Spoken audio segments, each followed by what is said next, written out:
I'm Jim Kloet. I manage a team of data scientists in Chicago, and I am here to talk about garbage data. But before I talk about garbage data, I want to lead you off with a quote. A lot of you have probably seen this quote before. It's about statistical models. It's from the famous statistician George Box. And he wrote a bunch of times, at least the first part, all models are wrong, but some are useful. But then sometimes he'd go on and he'd add things like, so the question you need to ask yourself is not, is the model true? Because it never is, but is the model good enough for this particular application? And I love this quote, it's true. It's not explicitly about garbage data, but it turns out that you can just cross out models and replace it with data, and the quote's still true. Because all data are wrong, but some are useful, right? There's no such thing as a perfect data collection tool or data retention tool. And so the question that you need to ask yourself isn't, are the data true? Because they're not. But are the data good enough for this particular application, right? And so the you in this sentence that I'm thinking of is us, data professionals. And depending on where you're at, whether you're in industry or academia, the titles are going to differ, right? It could be a data scientist or engineer or architect or academic researcher. The point is, though, that we data professionals are often the primary deciders of data usefulness in our organizations. And a typical workflow, at least for me, kind of looks like this. So we'll have some stakeholders that are super enthusiastic. I use a lot of emojis, so if you don't like emoji, you should leave. So stakeholders will be really enthusiastic. They'll come to us and ask for help, like they brought us some data. And I don't work in agriculture. This is a metaphorical haystack, right? And so then we spring into action and we think, okay, cool, where on this hypothetical continuum of data usefulness do we think that these data should fall? And if they're maximally useful, right, like the best case scenario is that they are just chock full of insights, which you see the metaphor keeps going. Now we've got needles. Answers to our questions, solutions to our problems, whatever the stakeholders are looking for, because, I mean, ultimately, stakeholders expect that there's going to be something in data, right? Like that's the promise of big data. And so even if we make this assessment that data are minimally useful, the expectation from our stakeholders is still like there's non-zero insights in there, right? Like that there's at least a needle in the haystack or two needles. And again, people are led to believe that data are always going to be the solution here. They're not going to be the problem. But I think Megan's talk highlighted, Max Kuhn's keynote this morning also called out, data aren't always useful. And in a lot of cases, data are just garbage. And garbage data are at all of our organizations, right? I think if you've worked with real world data, you definitely have encountered garbage data. And so you know then that garbage data is problematic and has costs and can lead to real problems within our organization. So my talk here, I want to make sure you all walk away with at least 3 points. First, I want to make sure you can identify garbage data in your organizations. Second, I want to make sure that you're aware of and can identify the costs of garbage data. And then finally, I want to make sure that you're taking action when you see garbage data. All right, so hitting the first point here on identifying garbage data. So like, we think an operational definition is a good starting point. And garbage data, I think, simply are just data that aren't useful for a particular application. So if we have stakeholders coming up to us then, the first question we really need to ask them is, are the data that you're giving us, that we're working with, relevant for the questions that you're interested in asking? And so say our stakeholders come up with questions about hot dogs, and then they give us data like this. And it's adorable, and it's possibly useful based on just the simple dogs being in there. Hat tip to Hadley for this joke, by the way, in the feedback. Thank you, Hadley. But as we're making our decision about how the data are useful or not, it's quite likely that we'll probably say, no, these data aren't relevant to the particular application. They're likely not going to be able to answer your questions. But our questions usually don't stop there, right? We've identified the garbage data, but garbage data aren't always garbage. They could be relevant for a different thing. So the next question we want to ask our stakeholders, is there another application where these data could be relevant? And so if your stakeholders are anything like mine, they have lots of questions. It's not just that their questions are about hot dogs or one thing in particular. Oftentimes, the data that they have are probably relevant to something else that they're interested in. And so working with them to find out if there's another question that the data can be helpful in answering seems like is another reasonable step to take. I think that there's one other step to take after this, though. Say you say no, and the data are not necessarily useful for this secondary application. I think it's safe to, or fair to ask, are there reasons to expect that these data are total garbage?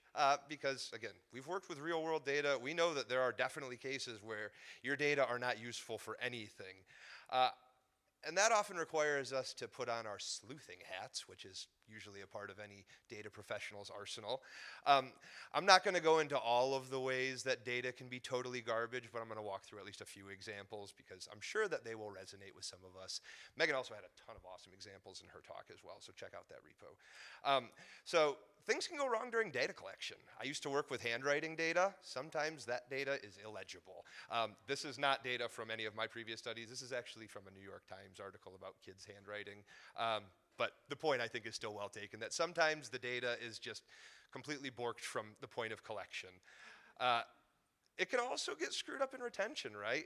I've had a weird case where some of my data were corrupted from a hard drive failure, but not all of it, and it didn't become clear until kind of doing a little bit more digging and reading a whole bunch of logs, which is not my favorite way of spending time. And so retention is another opportunity for things to really go wrong and make your data totally garbage. 90s kids, Steve Urkel. So a lot of times the total garbage results from someone accidentally borking the data. I have done this more times than I can count, and if there's anyone in the room who has not accidentally borked their data to make it useless or very close to useless, raise your hand. Well, actually, don't raise your hand because it's going to happen sooner or later. So just be prepared for that sort of thing. So people make mistakes all of the time in data collection and retention, and so that's sometimes how data will become totally useless. I think recent cases where we had a lot of data that were replaced by default values, and so when it looked like 99% of our sample were default values, we had to start wondering if that was going to be useful for inference. The last case, which I think makes a lot of news and headlines, is that sometimes people intentionally bork their data. This is what I think we used to think cyber criminals looked like. Maybe this is what they actually look like. I'm not sure. I don't necessarily think that this is like the most common scenario, right? People usually seem to be honest in my experience with their data, unless they're really incentivized to have data look a very specific way. So I guess if those cases are arising, which I don't think I've ever had in my career, that might be an opportunity where totally garbage data could be arising. So in those cases, what do? You've identified that the data are totally garbage. Those need to be destroyed, I think, in most cases. I can point to a number of times when I've worked with folks that have tried to make inferences from totally garbage data, and we'll get into the consequences of those in a little while. But if you can't put up, or if you can't totally destroy the data, put up as much warning tape as you possibly can, because you want to make sure that nobody else is trying to accidentally make inferences out of this. So identifying data is useful, identifying garbage data is useful, but I called out that there's a reason to do it, and it's because garbage data, excuse me, I had a summary slide. So summing up part one, some garbage data are not useful, some garbage data are useful for other stuff, some not useful for anything. So why do we care? Well, it's because garbage data have costs. And I think of those costs in a couple different ways. I think first of these unavoidable costs that you're going to have anytime you have a data project, right? This is a just example cloud bill, because every time you have a data project, you're going to incur costs with data collection, data retention, any kind of support around those data. There's always going to be a cost. Your data lake, your cloud provider doesn't know, probably doesn't care if your data are garbage. Those costs are going to happen whether your data are good or not. You might not be able to avoid some costs, but the avoidable costs, I think, are really the ones you have to be on the lookout for, because that can really torpedo your organization. So first, the excessive regular old data costs, right? If you don't catch the fact that you have garbage data, well, you're just going to keep incurring bills and bills and bills, and they add up. And I suspect that in a lot of organizations, they're bigger than $7,400 a month. So If you can catch garbage data when it happens, that can save a lot of costs. Opportunity costs, I think, are another really important one to call out that are probably a lot less easy to point to because, like, they're not tangible. They didn't happen. You can't say, I missed this thing, right? But philosophically, garbage data necessarily doesn't have any value, so any time you spend looking into it is time you should have been spending doing something else. But we're practical. We're not here for philosophy. And so, like, from a practical perspective, you see that there's a lot of interesting things that you could be working on as a data professional instead of kind of plumbing the depths of these garbage data and trying to validate that your stakeholders might be able to find something or might not be able to find something. And I think that leads to another level of cost, which are these people costs. I like to learn things. I like to help other people learn things and kind of answer their questions, and you can't do that with garbage data. And eventually, after having to work with garbage data over and over and over again, data professionals are probably going to go find something else to do or go look for data that may or may not be garbage. I guess as a spoiler, the grass isn't greener everywhere. If anyone's worried about their organizations being especially borked, it's dirty everywhere. But people will continue to look if the data that they're working with isn't allowing them to learn things. And I think that leads to maybe the most obvious kinds of costs, which are decision costs, right? Because if you're making decisions with garbage data, you don't know what's going to happen, right? Like, you're making decisions basically with random noise in a lot of cases. And that means something good could happen, but not because of any smart things we did. But lots of bad things could happen too. And that's why I think that ultimately these avoidable costs can really be catastrophic, right? So if you think about making bad decisions after all of your data professionals have left looking for greener pastures, after having spent all of your money retaining a bunch of garbage data, that feels like a recipe for disaster for an organization. And so the costs can really, really, really add up. Garbage data is something that we need to care a great deal about. So now I'm remembering my summary slides. So in summation part 2, think about garbage data costs in a couple of different ways. Unavoidable costs, you're going to have those anytime you have a data project. Avoidable costs, though, can be catastrophic. So finally, we should take action when we see garbage data. What does that mean, though? So we're the primary deciders of data usefulness. The first thing I think it means is when people come to us with questions and bring us some data, we have to be honest with them and direct with them. I know that I don't like to give people bad news. At various points in my life, people have called me Jim the Dream Crusher. And I felt bad. It was a joke, but I felt bad about it. And I don't want to be in that position, but the consequences of not being honest and direct with your stakeholders and letting them know when garbage data happens are a lot worse than the consequences of having some bummed stakeholders right now. We don't want to bum any stakeholders out, but again, I think that we are obligated as the people who are kind of the line of defense against garbage data to say, this is garbage. Am I in 5? Okay, cool. So the second thing, right, we don't want to bum people out. I think we need to lead with empathy. And this probably is just kind of par for the course for most of us, but it's useful to say it explicitly.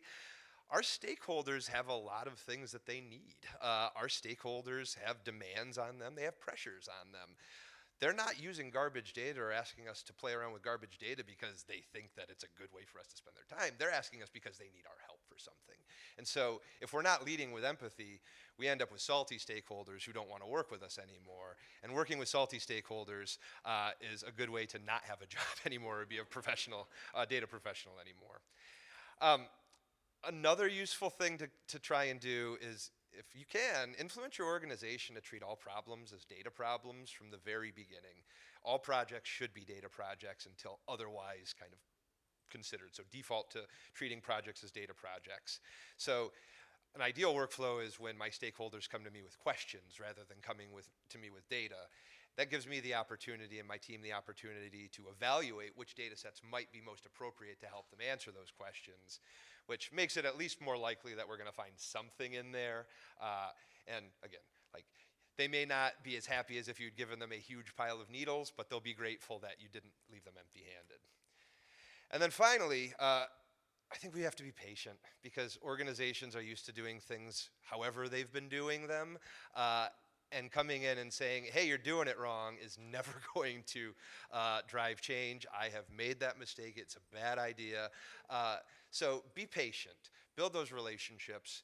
And if you do all of this stuff, like if you're, I think the third part here, the actions that we can take here is like we have to be honest, we have to be empathetic, make sure we're treating all projects as data projects, and making sure that we're patient. I think that'll help us accomplish all three of these points here of being able to identify garbage data, the costs, making sure that we're taking action. And I guess to wrap it up, I mean, if you do everything I suggest, your data are still going to be wrong. No matter what. There is no changing that. But there's a better chance that they could turn out to be useful, and that's our goal. So thank you all very much for your time.